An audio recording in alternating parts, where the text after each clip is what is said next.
A casa espírita precisa se conscientizar que, para fazer a caridade, nós precisamos de ciência. Por que precisamos de ciência? Para saber do que sofrem as pessoas. O maior problema hoje é suicídio.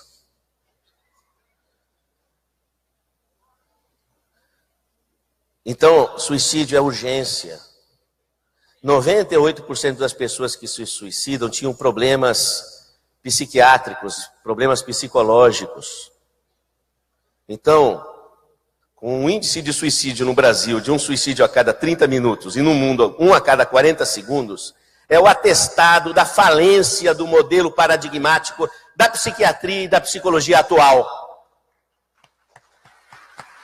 Imagine que a cidade esteja infestada, quando isso não é verdade mesmo, infestada de mosquitos, da chikungunya, da dengue.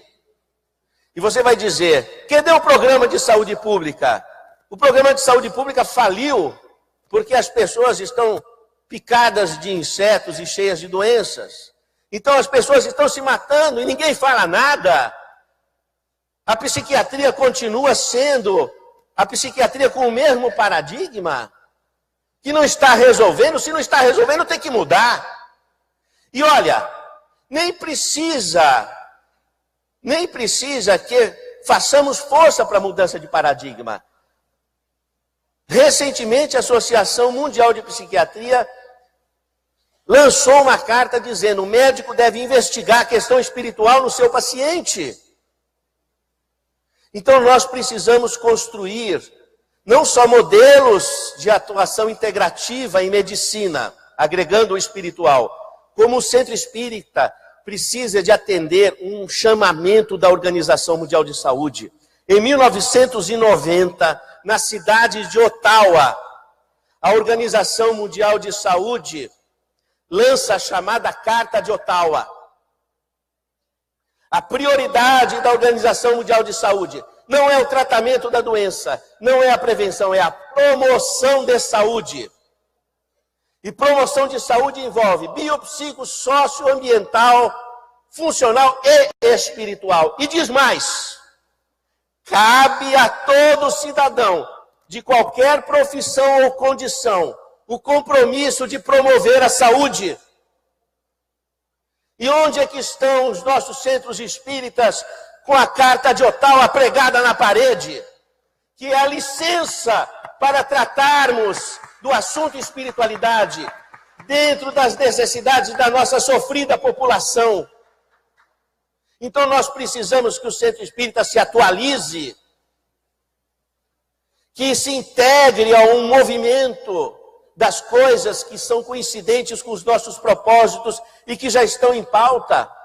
No F44.3 do Código Internacional de Doenças, estados de transe e possessão representam uma perda de identidade, numa situação em que a pessoa não tem controle, mas deixa de ser doença quando a pessoa tem controle do fenômeno no seu contexto cultural ou religioso.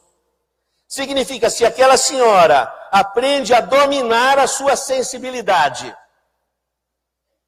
aprende a dominar a sua mediunidade, na vigência do tratamento que vem recebendo, com a medicação correta, com a psicoterapia corretamente encaminhada, na medida em que a pessoa, no seu treinamento, na sua proposição de vida, vai assumindo controle do fenômeno, vai saindo da doença. E aí o que acontece com o remédio? Começa a dar efeito colateral, aumento de enzimas hepáticas, começa a dar uma sonolência extrema e você vai retirando devagar quando é possível.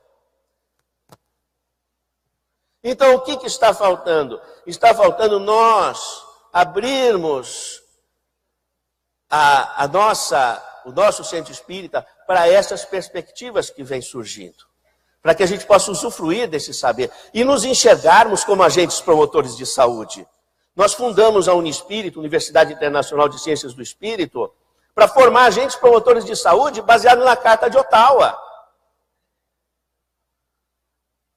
Então, para capacitar as pessoas a se integrar com esse movimento que já está disponível em em nosso planeta. Você já pode imaginar que no Código de Doenças tem um diagnóstico de estado de transe e possessão? E ninguém fala nada? Ninguém faz nada? Ninguém encontrou um ponto de coincidência entre o que está no Código Internacional de Doenças e o que nós acreditamos? Quem é que vai falar alguma coisa? Quem é que vai fazer alguma coisa? Eu abri no Hospital das Clínicas, o então diretor do Hospital das Clínicas disse para mim: Sérgio, eu permito que você faça pesquisas espirituais aqui no hospital, se você me mostrar um livro de medicina que tenha a parte espiritual. Um médico formado há 50 anos. Eu falei: chame o Código Internacional de Doenças, a secretária trouxe, ele abriu na página. Ele ficou 10 minutos de olho parado. Eu não tinha visto.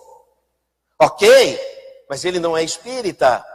Mas os espíritas não terem enxergado isso e não estarem se movimentando? Eu acho um absurdo isso, com a casuística que nós estamos tendo, sobretudo de suicídio e de drogas. Gente, vocês me desculpam essa forma impetuosa de falar, mas chegar às 6:30 da manhã no consultório e sair 9 da noite, vendo o que eu estou vendo, sabe? No último mês foram 3 mulheres que pularam de um prédio na Vila Mariana, em São Paulo. No final de semana passado foi uma moça de 30 anos. Não é possível que nós não façamos nada. Não é possível que nós espíritas não tenhamos enxergado que a medicina já nos deu licença. Que nós temos que fazer alguma coisa. Que não adianta falar, palestra. Cadê os hospitais espíritas? Onde é que estão as ações nos hospitais espíritas? Existem 100 hospitais espíritas no Brasil, os maiores. Cadê os espíritas levantando o atendimento desses hospitais que estão minguando na miséria?